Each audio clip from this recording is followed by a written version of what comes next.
Hello YouTube, welcome back to Brunger Builds. Today, I'll be building a custom Mandalorian helmet inspired by the Oregon Ducks.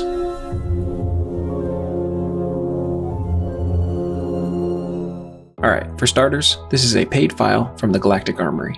I will link it, as well as all the materials I used, down in the description below.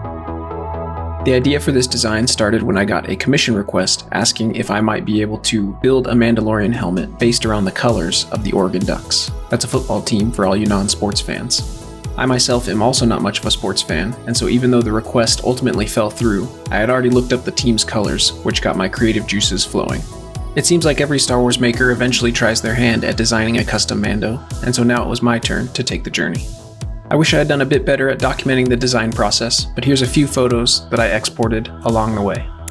Pretty early on, I knew I wanted to do this sort of split down the center of the dome color blocking, and then it was just a matter of figuring out how many details I could fit while still maintaining a fairly minimal design.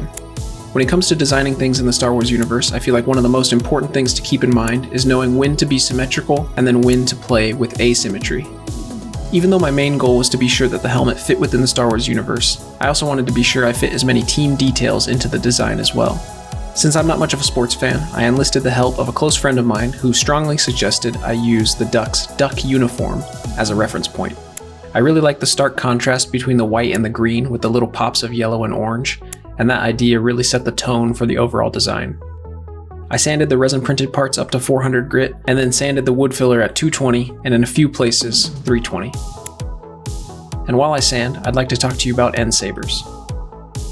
I've been approached by a couple lightsaber companies at this point asking that I review their products, but End Sabers was the first company willing to send me a lightsaber that I actually asked for. End Sabers is not a paid sponsor, but simply asked that I give this hilt an honest review. If you've watched the channel for any amount of time, you know that I have a long-standing history with Obi-Wan's Episode 4 hilt. It is my favorite lightsaber design, and I couldn't be happier with this replica. Now, it seems to me that the wings on the brass section may have some slightly different proportions from the original, but it's darn near close, so again, I'm very happy with it. Admittedly, I'm not really an electronic saber expert, but the features and the price do seem to be pretty standard compared to other companies. It has a NeoPixel blade, multiple sound fonts, blade animations, etc., and overall seems to be of very good quality. If you want to check out this hilt or any others, go to endsabers.com. My affiliate link will be in the description, and if you use my code BrungerBuilds, you'll get a 7% discount on your next purchase. Thank you. Now on with the rest of the video. After my initial round of sanding, I did my usual filler primer and then wet sand up to 400 grit. From there, I did a little bit of pre-weathering. Pre-weathering on this helmet is important because the first visible layer of paint will be your metal layer, and doing your scuffs and scratches beforehand ensures that your scratches take on the metal paint, thereby giving your metal layer more texture and realism. For my metal color, I decided to go with All-Clad, but before I could spray All-Clad, I needed a black base. Typically, it's recommended you use a gloss black beneath All-Clad, but because I specifically wanted a more satin finish to my metal, I went with Rust-Oleum Satin Black. I've used Rust-Oleum twice beneath All-Clad, and so far I haven't had any issues, but use at your own risk. Here you can see that before applying the All-Clad to the helmet, I did a bit of sanding with 2000 grit to remove some bubbles from the black base. Because the majority of the helmet is going to be covered in multiple layers of paint, I wasn't really concerned with this small imperfection, and was actually curious how the All-Clad would respond to these sanding marks. I used All-Clad's polished aluminum for the ears and the body of the helmet, and here you can see that once painted, the scuff marks just look like finely scratched metal. I buffed out the paint with a microfiber cloth just to get a bit more shine, and then coated everything with All-Clad's Aqua Gloss clear coat. This is my first time using Aqua Gloss, and this stuff is pretty interesting. It comes out of the bottle super milky and even lays down very milky. But as it dries, it hardens and clears up and barely affects the shine of the metal paint beneath it. It also specifically says on the bottle to not shake, which I thought was strange.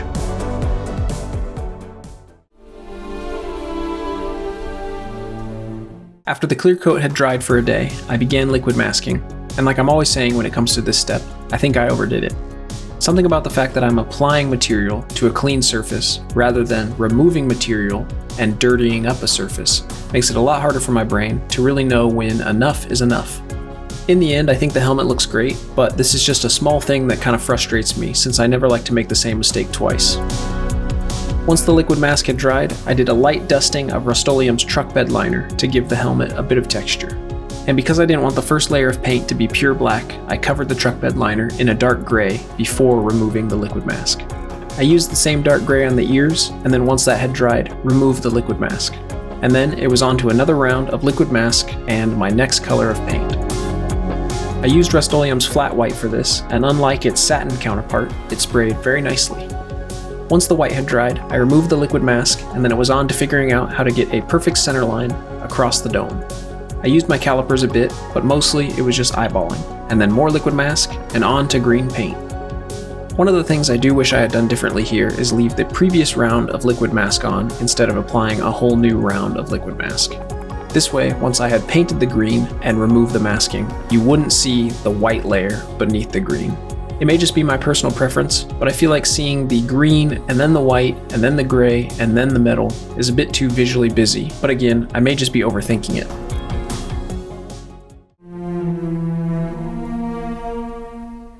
After last week's debacle with the 3D printed clone vent stripes, I went out and bought a vinyl cutter so that would never happen again. I bought a Silhouette Cameo 4, and their software makes it very easy to just drag and drop a black and white PNG and then cut based off of the black in the image.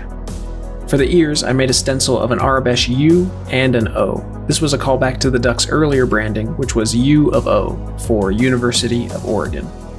The stencil on the front of the dome is also an O in an Aurebesh font that is a bit more stylized, with the two lines beneath the O being a reference to the stripes on the jersey of the Ducks mascot. Finally, if you read these dots as letters in a numerical alphabet, they spell out QUACK, which is branding that can be seen on some of the Ducks merch. The numbers placed in the back are in reference to the numbers that you'll see on the back of any sports jersey. I couldn't find any numbers that were super significant to the team, so I just went with the year that the helmet was made. I did a little more liquid masking on the stencils, and then it was time for paint. Once I had painted the kill stripes yellow, I used orange to build up a gradient between the two colors. This was definitely a more extreme gradient, but it was a nice little nod to the kill stripes on Empire Strikes Back Boba Fett. From there I assembled the ears, and then it was on to weathering.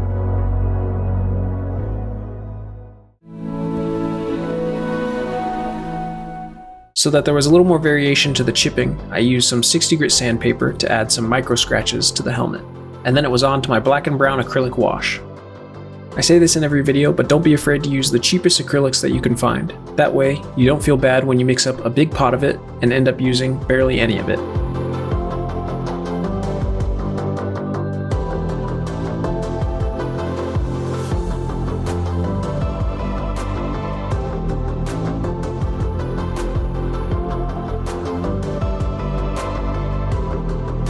Because this helmet is mostly white, I experimented with using grays and lighter browns instead of my usual black and brown base. I mixed in a little bit of orange here or there, but overall it was mostly gray and light brown.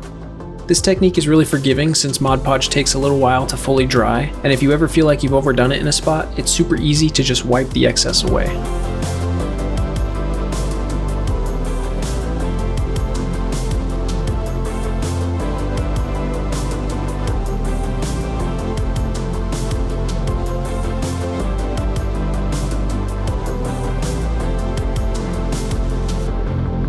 Finally, after a good once over in all the nooks and crannies, this helmet was ready for its glamour shots.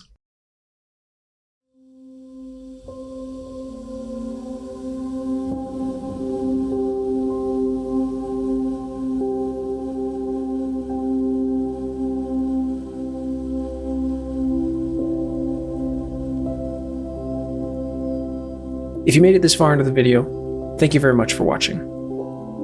This project was a fun one. Even though there were a few bumps in the road, it was nice to stretch my creative muscles and design something that combined the worlds of both sports and Star Wars.